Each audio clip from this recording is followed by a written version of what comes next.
Joining us right here on the Splash Live, we have West Bloomfield Township Clerk, Ms. Debbie Binder. Thank you for being here. Good morning, Kevin. How are you today? Doing just great. Now that I have you here, we can clear the air on some things regarding the election and election results. First and foremost, I want to kind of look at things from two different perspectives with this first question. One, in front of the ballot. How would you describe the voter turnout for the state primary election in West Bloomfield Township compared to previous years? I would say it's lower than we expected this year. It did not bring as many people out. When I look at the totals, it does get a little bit higher because we had early voting, but I would say overall it was a little bit lower than I expected it to be for this year. Okay, completely understand. It's being the state primary, so I think most of us understand that the numbers are usually lower than the November election. But on the other side of that, behind the ballot, the work that the election workers do, can you just briefly describe the work that goes in during the actual hours of election day? Yes, so as much as the turnout may be lower, the election work and preparation really isn't different because we're still getting everything ready, testing every machine, and doing all of our preparation work and our follow-up. It does make the voters experience a little bit better, perhaps, because they may not encounter a line at the precinct. But to set up for an election is probably 2 to 3 months of preparation. And 40 days before an election or when the absentee ballots go out, well, those all have to be assembled and matched, and there's a whole process that goes on behind the scenes to get those ballots out to people, and then a process to count them on election day. So on election day, you have two processes taking place, or actually three. Oakland County is processing the AV ballots that come, AV meaning absentee ballots that come in before 4 o'clock the Monday before. And then we have a mini AV counting board counting the ones that come in on election day, as well as our precincts we have 26 precincts set up to receive voters as well.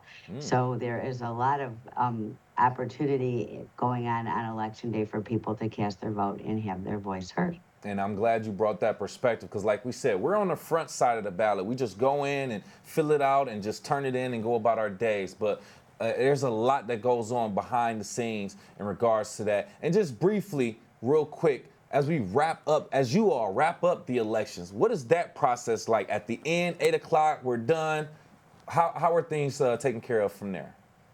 So at 8 o'clock, when everything's done, the ballots are sealed into a bag by a bipartisan team who has a numbered seal that correlates with a number that's in their poll book. And everything is brought back to Town Hall in the presence of two parties and checked in by the chair and co-chair. And then the goal is that is to be held sealed until the Board of Canvassers releases our materials, which is probably about 3 to 4 weeks until they're fully released. The idea is that if the seal on the bag matches the seal that it was sealed in, then you have a bag that could be recounted if it needed to be for any question. But there's so many closing processes that the chair and co-chair undertake to make sure that to ensure the integrity of the election. Then post-election, the Board of Canvassers in Oakland County has 2 weeks to audit every single precinct in Oakland County, in every jurisdiction. So there's a complete follow-up audit on every precinct in Oakland County to verify that the numbers received are what was cast into the tabulator. And they do certify the election after that. Then it goes to the State Board of Canvassers. But there are a lot of layers built into preparation for an election, testing for an election. Then we have election day, and then there are audits that take place after an election. So there are a lot of steps and redundancies built in to guarantee the integrity of an election. But I will tell you, Kevin, the best way for people to know what goes on with an election is to work one and to see the processes or come to the public accuracy test or different opportunities to learn about it. But you will learn more than you ever knew if you work an election. So I encourage people to get involved. It really is probably the most comforting, reassuring way to understand all the checks and balances that are in place and the teams working and the people working in the polls are your community members. They're your neighbors.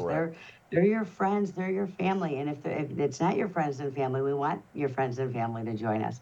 But it's really, it's a little community event, and you don't have to be a West Bloomfield voter to work an election. You can live in another community as long as you're a Michigan elector, or you can be a 16 or 17-year-old looking to get involved in your community, and you can actually work an election as well.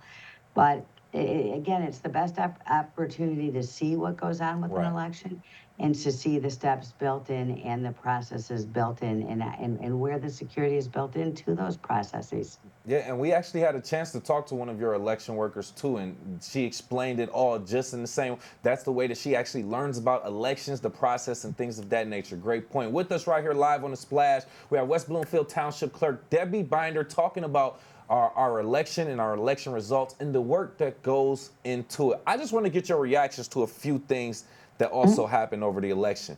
The West Bloomfield Parks bond. Your reaction to it. It passed 34% of West Bloomfield residents voting yes to the 20-year, $25 million bond. Can you speak to it from your perspective? Yes, from my perspective, I think it's a great day for West Bloomfield Township to have the ability to expand and have that new parks facility that's coming. We are going to be one of the premier communities that don't have a recreation or senior type center for our residents. And I think that this will be something that equalizes what other communities, what our peers have, and makes us even a more desirable destination for people to consider moving into. Our parks and our parks programming is really the jewel of West Bloomfield, and it does bring people here. And now we're going to have facilities to match and to provide programming that will even expand. I mean, they do so much to start with, but it will expand the things that they can do. And I know that when people are looking at the next generation for sustainability of West Bloomfield, when that next generation is looking at West Bloomfield and seeing the resources and assets we have versus the resources and assets we don't have, that rec center will no longer be one of those. And I think it's an exciting day for West Bloomfield. And I know people always get nervous if there's a bond, but that cost is split among a lot of people who are going to benefit directly from having that recreation center. And I do believe it will help increase our property values too. Again, it'll put us as a destination place for that next generation that we do need to bring in for sustainability in the township. Absolutely. I think everyone here in the community are very, very excited and looking forward to what we can get as far as facilities right here in our West Bloomfield community. Lastly, just talking about some of the Democratic members who went up for trustee, West Bloomfield Township trustee. A few of the members, including Vincent Kirkwood, elected to potentially even be on that trustee board. Can you just give a little bit more of your reaction to Vincent Kirkwood and other members who were elected to possibly move on and become a trustee? Well, and actually, the people who have been chosen at this point or elected at this point will not face opposition in November. Correct. There are no, there's no opposition members, so they will be elected into that role in November. And I think Vincent, will be he's the only one that is a change for this board, and he is a very welcome change. We've worked with Vincent as a Parks board member for many years. He's proven. He's capable, he's skilled, and most of all, he is kind. I have worked with him on the diversity task force. We've worked with him at Parks. We recruited him to consider running for township board, and I think that he will be a great asset for many reasons. I mean, just a good guy joining a good group of people with his heart set in the right place. And he brings that perspective of what we're trying to, when we talk about sustainability of West Bloomfield, the next generation. And Vincent brings with him two adorable young children that he's looking at the township from a little different perspective of somebody who wants to make sure it appeals to that generation and their young kids. So it's an exciting day to have Vincent Kirkwood join us on the board. It really is. Solid point, solid point. One last question before I let you go. I think this is very important, at least to me personally. With a lot of talk about different interferences and things of that nature, we want to ensure that people's votes are being counted and everything is taken care of. Can you just talk about how the township ensures security and integrity of the election process, particularly with the use of technology and these electronic voting machines? Okay, well, again, the security is built into the processes. And one of the important things to understand is that the election machines are not the ones that are tabulating in a precinct. They are not connected to the internet until the polls are closed.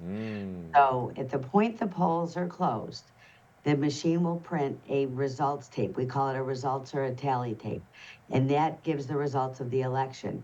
After we have one tape printed with the results, it will then transmit via a secure cellular modem to the county, but again, not until the polls are closed. After it does that, it prints 2 more results tapes. So right away, you have a report before it transmits to the county, in addition to what the ones that would print after. So in the computer is not, the electronic poll book is not connected to the internet.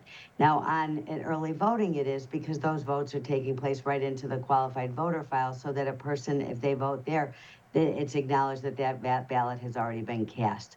But again, those processes are built right into the election process, and working one is the best way to see how many processes there are. But to give you an idea, Kevin, when we send over absentee ballots, if a precinct has 637 absentee ballots that are sent over to an absent voter counting board, at the end of processing, we have to account for 637 absentee ballots.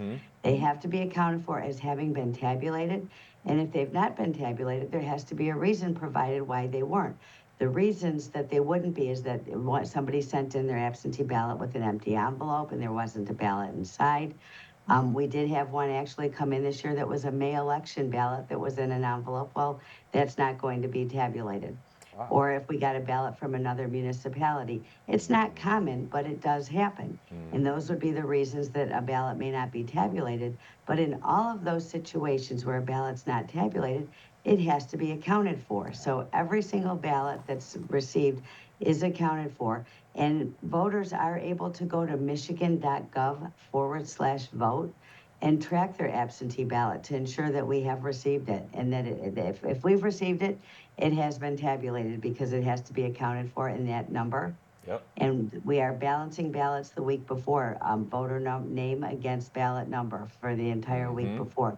So if that website, the state's qualified voter file, shows that your ballot is received, you can be confident it was counted, because it had to be accounted for. Yes, thank you. And I know there's many different layers of security to it, but I wanted you to lay that out so we can ensure that our audience, our listeners, and our community knows that their votes are going directly where they want them to go. Thank you again, Kevin, so much. Oh, the please. The only thing I would add is, if people do have questions, call the clerk's office. Yes. Call me, call someone in my office. Don't go to TikTok. Don't go to Facebook. Don't go to Instagram for your information. Call a clerk. There are a lot of us. I was the president a few years ago of the Oakland County Clerks Association. I have a lot of colleagues that would be happy to explain the process and encourage you to work an election. Yeah. But we would be happy to explain the process and give you correct information. And that's the best place you're going to get accurate information, is from a clerk. Thank you for telling us. And you're not wasting anyone's time just by calling up there asking any type of question, a basic question, complex, whatever. Thank you again for providing that. Thank you. Once again, West Bloomfield Township Clerk Debbie Binder joining us, talking about election results in our community. We appreciate you.